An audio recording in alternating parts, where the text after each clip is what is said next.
Nomination பண்ணியாச்சு. ஒரு மாற்றம் வரும்போது நம்ம கூட போறோம்.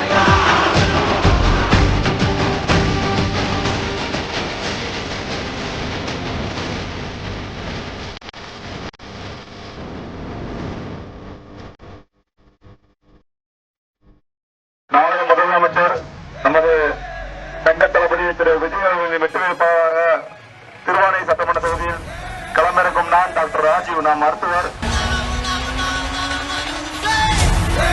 பிரச்சாரம் கூட கிடையாது உங்களுக்கு. கண்டிப்பா ஒரு மருத்துவராக எல்லா சிகிச்சைக்கு உதவியாக திருவாரூர் மருத்துவமனை மேம்படுத்தப்படும்.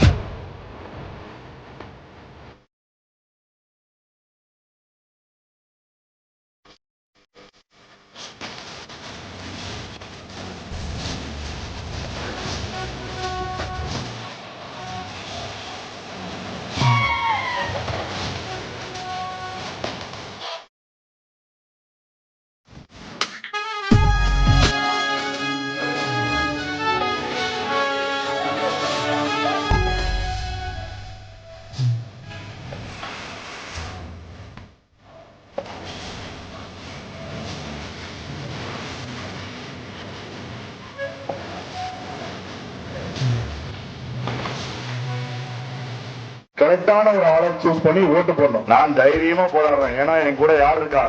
தளபதி இருக்காரு. அதனால நான் தைரியமா இருக்கிறேன். மனித மைந்தனே, இனிமே எல்லாமே முடிச்சு. நம்ம தான் இனிமே எல்லா நல்ல காலம் பிறந்துருச்சு. திருவாரூர் இனிமே முன்னேற்றம் நோக்கி போகதான் போறோம்.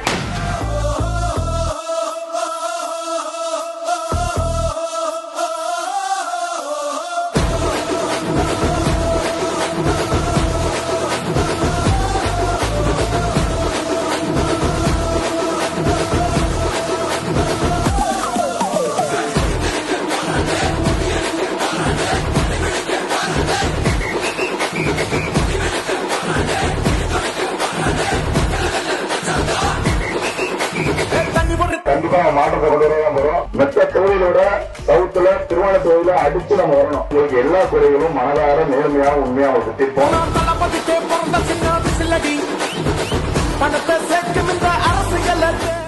ஒவ்வொரு பெட்டிலும் லீடிங்ல போற ராஜ்யம்னு சொல்லதான் போறாங்க. தளபதியோட ஆட்சி அமையதான்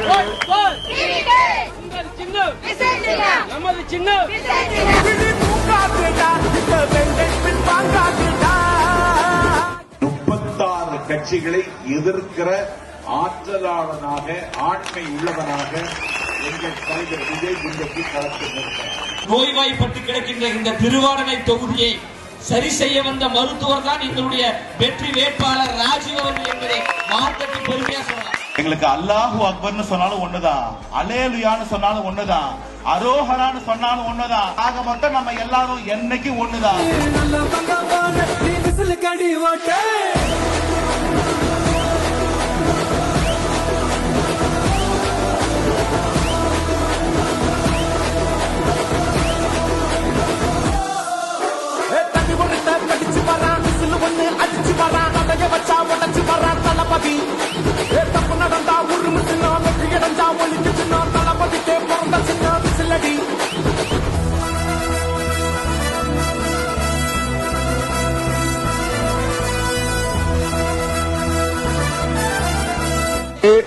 ராஜீவ் திருவாடனை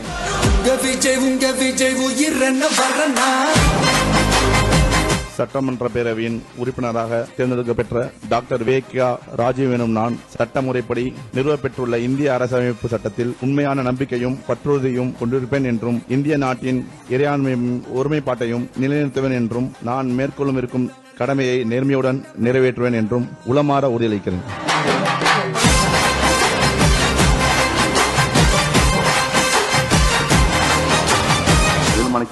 ராஜீவ் எனும் நான் டாக்டர் ராஜீவ் வந்துட்டேன். கண்டிப்பாக திருவானை மருத்துவமனையில மே மாதத்துக்கு பிறகு எல்லா குழந்தைகளும் திருவானை ஜிஎஸ்ல பிறக்கும்.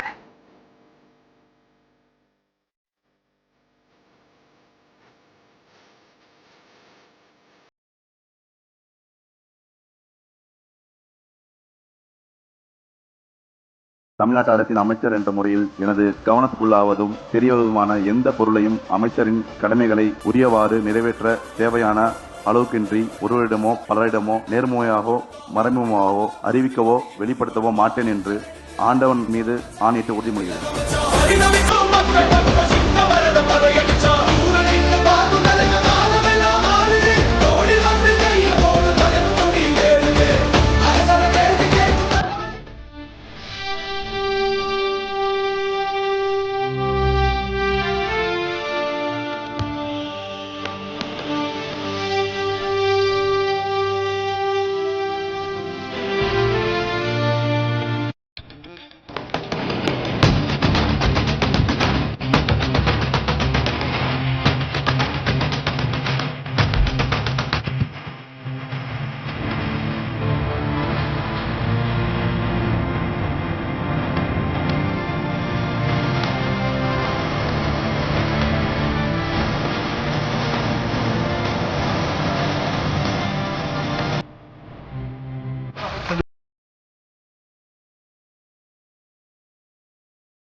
ஃபேக்டரியா இருக்கட்டும், நிறுவனமா இருக்கட்டும், தப்பு பண்ணா கண்டிப்பா விட மாட்டோம். கடந்த 3 மாதமாக ஒவ்வொரு இடத்துக்கும் கடுமையா ஆய்வு சேர்ந்து, அதாவது டைனிங் யூனிட்டா இருக்கட்டும், நிறைய இடத்துங்கள்ல ஆத்திரக்கூடிய எந்த நிறுவனமா இருக்கட்டும், பாரபட்சம் பார்க்காம இந்த அரசு வந்து கடுமையான நடவடிக்கை எடுத்துட்டு இருக்கோம். மீன் வளத்தை பாதிக்கக்கூடிய, சுற்றுச்சூழலை பாதிக்கக்கூடிய எந்த திட்டமாக இருந்தாலும் நம் முதலமைச்சர் தலைமையிலான இந்த அரசு ஒருபோதும் அனுமதிக்காது என்பதை இந்த வாயிலாக நான் குறிப்பிடுகிறேன்.